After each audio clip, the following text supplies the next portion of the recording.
Sohan again comes up with a rebound and gives it back to Victor. He fires. He scores! It's a good side. What the fuck is this? They said when Giannis Antetokounmpo acquired a jump shot, the league would be over. When the Nets' Big Three assembled, they said the league would be over. They said when Ben Simmons is 200% healthy, 100% well-rested, has no less than one baddie a week, can be paid a max contract to work from home, and starts attempting three-pointers, not making them, attempting them in actual NBA games, the league is finished. I am here to tell you today those people were wrong. Because now that Wembanyama Curry is pulling up from the logo, the end times are finally here. Wembanyama Ladder ain't playing no games. Wembanyama waving inflatable arm flailing tube man is about to shut shit down. This is his world, and you and I are just living in it. You've seen the title of this video. Pause, you may say. I'll pause when I'm dead. He isn't being glazed enough. I don't think some of y'all understand just what this man is doing. Turn that off. I cannot hear myself glaze with that momentous racket. Thank you. This man Wembanyama is leading the NBA as a rookie with 3.4 blocks a game. To put this in perspective, he averages more blocks per game than IG models per day in their DMs. He's comfortably averaging 20 points a game despite his teammates not passing him the ball when he's open. He's putting up stats in his rookie year comparable to Hall of Famers being Hakeem Olajuwon, Kareem Abdul-Jabbar, David Robinson, Alonzo Mourning, Patrick Ewing, and Shaquille O'Neal. This man is also throwing a block party nearly every single night, and the partygoers don't even want to be there, but he forces attendance. That's just not going to happen, Yasico. Again, just in no man's land. Nope. Twice rejected by Wembanyama. Not twice in the same possession. No, I'd pull out an axe and chop him down right then and there. He also blocked Reed Richards' hopes and dreams of winning Rookie of the Year. And he's doing all of this on a minutes restriction. On a minutes restriction! All because of him getting injured a few months ago due to this math staffer's foot. That trainer is out. Yeah. You won't see him again. He's gone, and we couldn't do nothing about it.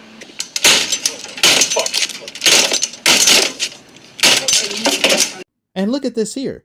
People have been talking about Wembanyama winning Defensive Player of the Year, but due to the Spurs not being good, people are saying, well, he can't win it. Defensive Player of the Year is supposed to make the team better. And this man Wembanyama says, let him win it now, because after that, it's no longer his turn. Look at me, sure. Look at me, sure. I'm the captain now. And look how he spends his free time. This man goes to art galleries. He's a savant. He ain't in the club getting exposed like John Morant. He ain't out here going on dates with one of Satan's hellhounds. And he ain't out here playing a simulation of the career he's actually living like DeAndre Ayton. I'm gonna make a video on him soon enough. My God, that man did it. Ooh.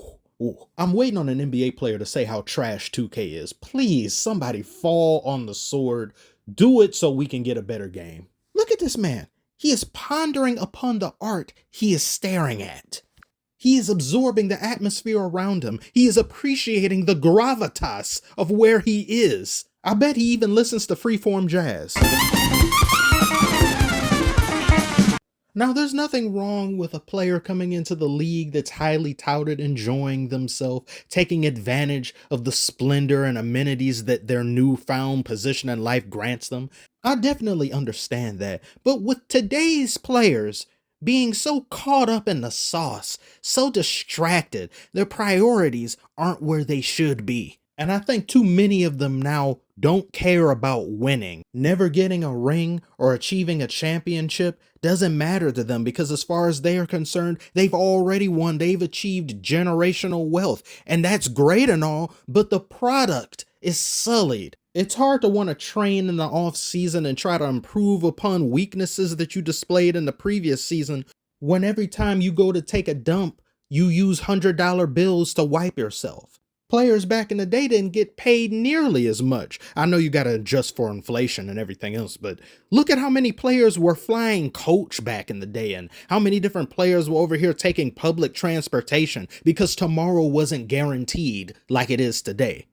And the only time you saw some of what I'm trying to describe in terms of just complacency in the mind was with some champions back then who, after winning 1, 2, or 3 different titles, they start to lose the drive or want to even do it again, because who are you competing against, really? You're a champion 2 to 3 times over. The massive amounts of money and occasional championships start to weed out those who don't love the game as much as others, who aren't as obsessed as others, which is why you don't see players with even a quarter of the drive and mentality of a Kobe or a Michael Jordan or a Larry Bird or a Magic nowadays. Because how can you expect young players to give a damn and care to that extent when you've given them the world before they're even legally able to drink? I don't see these flaws and issues with Victor.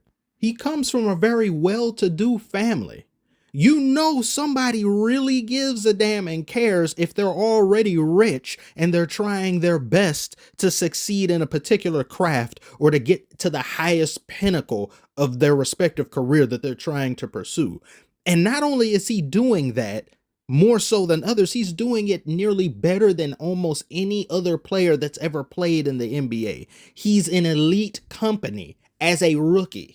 If you tell someone as a teenager that they can achieve greatness and be potentially one of the best to ever play, if they're disciplined and manage themselves well and show obsession with their craft, how many people are going to say, oh yeah, I'm going to definitely do that? Or are there going to be some people that slump off and say, so you're telling me if I work extremely hard, I could be one of the greatest ever play, but what if I work a little bit less than that?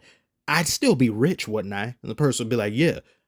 A lot of them are not going to do as much because it's guaranteed that I'm going to be successful. I know what I am. I know what I can do. You've told me these things.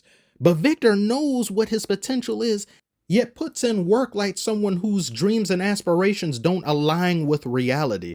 He works like an underdog. For me, it's just so refreshing to see somebody who's highly touted, who's given all of this praise and appreciation when they've barely played their first year in the NBA, but is actually living up to that and then some, and is aware of what is expected of them, and isn't running away from the challenge or resting on their laurels or just God-given ability or natural talent. Natural talent meeting obsessive amounts of hard work. It really makes me happy to see. And if you look at his trajectory now and you plot that out on a graph for the next 2 to 3 years, and they get somebody that can pair up with Wembanyama, somebody that's at least in the realm or like another star or something, and the team gets rounded out, Wembanyama may be collecting rings like Draymond collects technicals. So some of these people got to just hurry up and win some rings now. Because if they get right with Spurs organization, which is most likely going to be the case when you got Popovich there and you've got such a great organization, storied franchise, and they know what to do, nobody's going to be able to win much of anything. And none of this is crazy speculation or something that's outlandish. This is a very real possibility.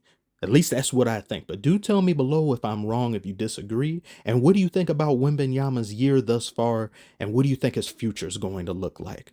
Comment below, let me know. Like and subscribe if you are new. Thank you so much for watching, and I will see you on the next one. I missed it. I love it. I missed it.